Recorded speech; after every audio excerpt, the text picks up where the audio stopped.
Ok, então temos aqui o nosso roteiro experimental de física, que vamos adaptá-lo para uma atividade prática. Vamos fazer uma breve revisão teórica deste conteúdo. Então, vamos estudar na teoria e na prática, né, como funciona um circuito elétrico e qual a relação entre seus elementos e propriedades. Práticas aqui vamos entender como prática computacional, embora este roteiro seja inicialmente desenvolvido para uma prática experimental. Então, nós temos aqui o conceito de circuito elétrico, né? Existem vários conceitos expressos em várias bibliografias, e eu coloquei essa aqui, que eu acho que é bem fácil de entender. Circuitos elétricos, o que é isso? É um conjunto de componentes elétricos interligados de forma a realizar uma atividade elétrica específica. O menor conjunto elétrico funcional deve conter uma alimentação elétrica, que nós vamos estudar aqui a voltagem, né? Um condutor capaz de conduzir os elétrons, através do qual ocorre a corrente elétrica, um mecanismo interno capaz de controlar a condução, que é a resistência natural ou controlada, né? E por fim, um elemento capaz de aproveitar a energia elétrica. Nós vamos definir potência, né, como a energia útil ou despendida, né, pelo experimento. Então vamos ver cada uma dessas 4 grandezas físicas que definem as 4 propriedades mínimas que um circuito elétrico tem que ter. Então a primeira dela é a voltagem ou diferença de potencial, que a gente pode representar pela letra U, pela letra V ou mesmo pela sigla DDP, né? Diferença de potencial. Ou mais comumente chamada de voltagem. Então o que é isso?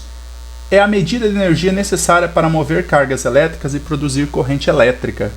Então a gente tem que entender que para que ocorra o movimento de cargas elétricas, a gente não pode entender sobre um ponto de vista mecânico, como se houvesse ali uma força empurrando, né? Porque esse conceito demandaria muitas dificuldades no desenvolvimento das fórmulas, na dedução de resultados. É mais fácil entender do ponto de vista da energia. É por isso que a gente estuda energia, né? Porque ela forma essa interface entre as várias áreas da física e permite a simplificação de conceitos. Então, o que significa essa voltagem? Ela é a energia necessária para mover as cargas, né? A unidade é o volts, que significa exatamente 1 joule por coulomb. Quer dizer que 1 volt significa que eu estou usando 1 joule de energia para mover cada coulomb de cargas. A gente conhece bastante sobre isso na prática, porque nós temos nas nossas casas as tomadas, né, de 110, de 220 volts. Temos as baterias, por exemplo, baterias de carro, né, 12 volts, motos aí em torno de 5 volts, as pilhas de 1,5 volts, são todos geradores, ou seja, elementos que fornecem essa voltagem e, portanto, podem produzir corrente elétrica nos nossos dispositivos.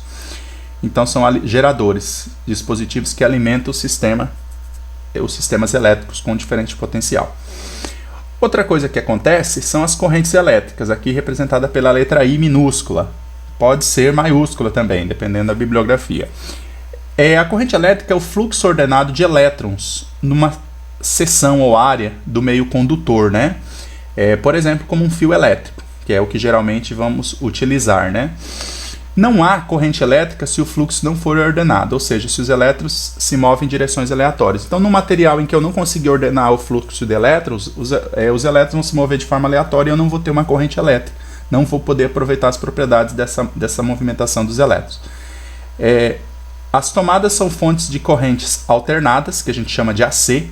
Então, nas tomadas, vocês podem ver que não há polos positivos ou negativos, né? A gente pode ligar o fio do aparelho elétrico de um lado ou de outro, porque lá os polos é como se eles oscilassem de um lado para o outro. É isso que a gente chama de frequência, quando diz que a nossa rede tem 60 Hz. Quer dizer que os polos ali alternam 60 vezes por segundo. Já pilhas e baterias são fontes de corrente contínuas, representadas pela letra DC. Então aqui existe um polo positivo e um polo negativo que tem que ser ligado corretamente para os dispositivos elétricos funcionarem. Nesse caso, os elétrons se movem apenas em um sentido, né? Os elétrons vão se mover do sentido do lado negativo para o lado positivo.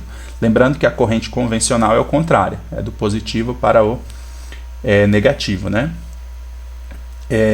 Então, esse é o conceito de corrente elétrica. Lembrando aqui da corrente elétrica alternada e contínua, representado pelos símbolos AC e DC. Vocês podem nos materiais, nas fontes de carregadores, vocês podem procurar esses símbolos que vocês vão encontrar indicando o valor da corrente, a forma da corrente, tanto de entrada quanto de saída dos aparelhos.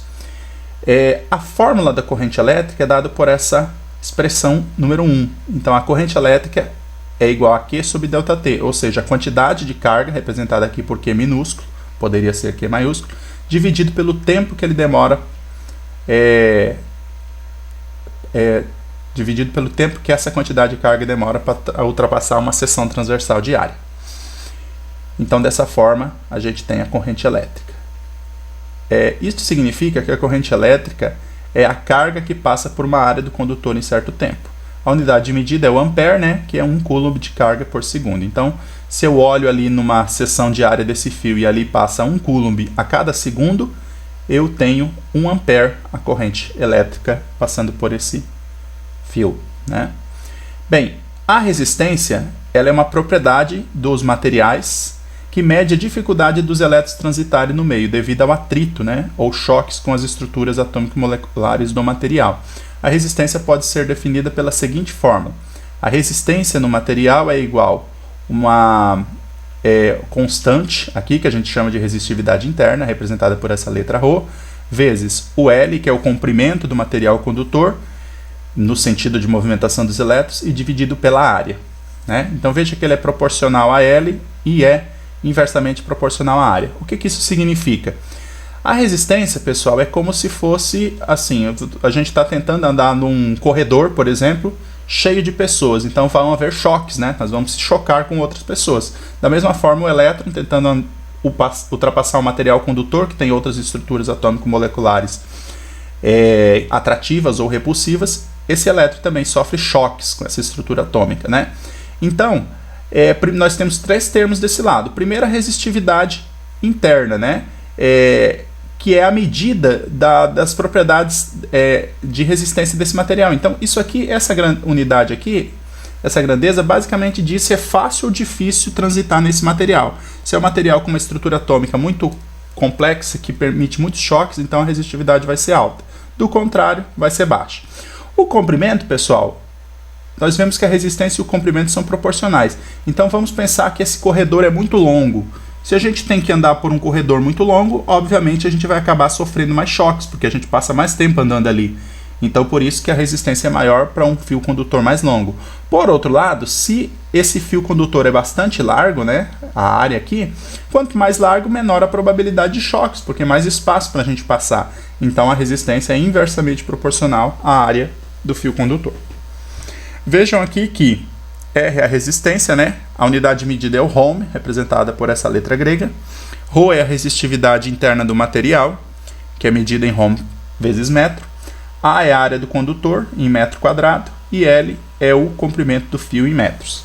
Assim, quanto mais grosso o fio elétrico, menor sua resistência será, e quanto mais comprido, maior será a sua resistência, como eu havia comentado.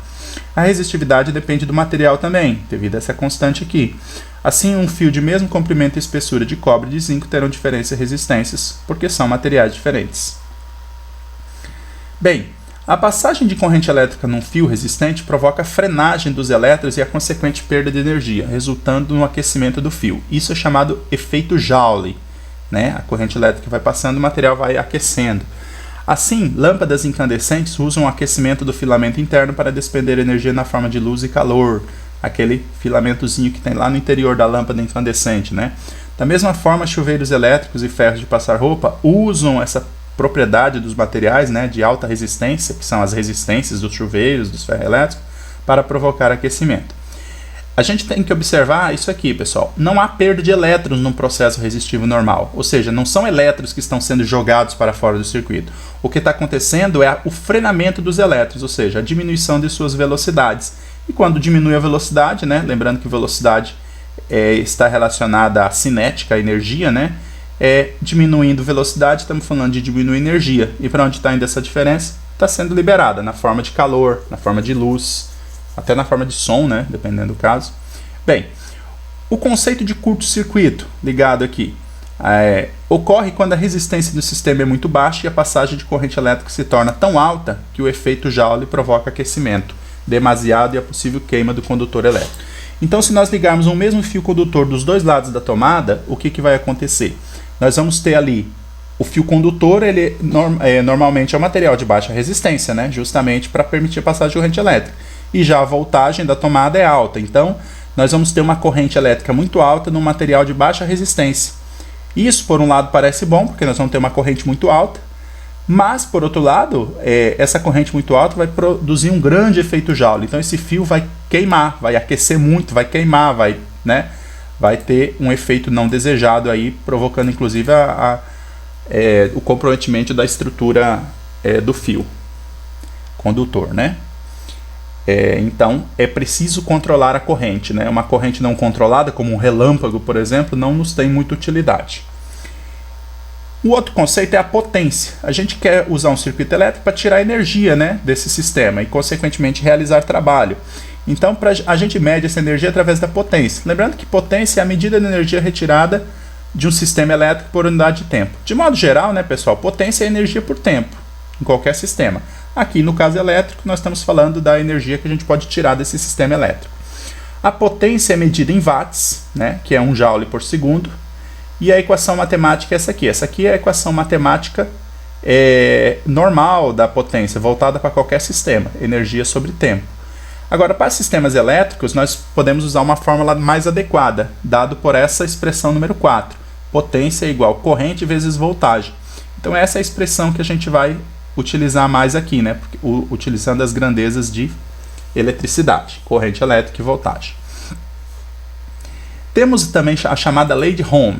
Né? Então veja que até agora nós já vimos a potência, já vimos a resistência, já vimos a corrente elétrica e a voltagem, que são os conceitos, as 4 conceitos muito importantes para circuitos elétricos. Além de outros, como circuito elétrico, curto-circuito, como a própria definição de circuito elétrico, vamos ver uma outra regra muito importante, chamada lei de Ohm.